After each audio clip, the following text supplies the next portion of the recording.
Sabay-sabay nating ipanalangin ng mga asawa nating mahilig tayong gawing alipin. Daig pa ang imbestigador kung maginala. Akala mo palagi kami masamang ginagawa. Tugumpo. Ang kapal ng inyong mukha, palagi na lang kayong tama. Pag sinuyo, may milk tea pang kasama, hindi na kayo naawa. Pakiulit po.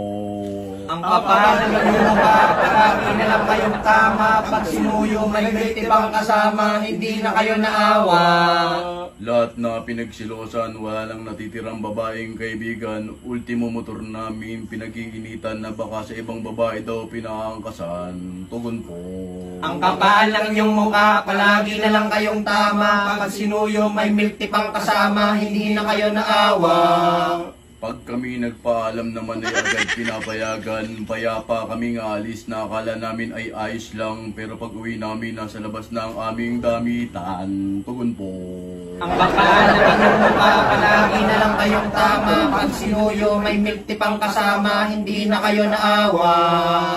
Sobra-sobrang bait mo kapag meron na kaming uwing pera. Garantisadong malaki ang buka. Pero pag wala kami pera, bukod sa mainit ang ulo mo, hindi man lang kami makasampa. Tugon po. Ang kapal ng inyong mukha, palagi na lang kayong tama. Pag sinuyo, may milk tea pang kasama, hindi na kayo naawa. Kapag kami ay kumakalabit, bawal. Pero pag kayo, hindi kami pwedeng tumanggi maski pagod na pagod kami galing trabaho. Tugon po. Ang kapal ng iyong mukha, palagi na lang kayong tama. Pag sinuyo, may milk tea pang kasama, hindi kayo naawa. Ang hilig nyong manakit, palagi nyo kaming pinapalayas, maski kami naman ang nagbabayad ng upa ng bahay. Tugon po.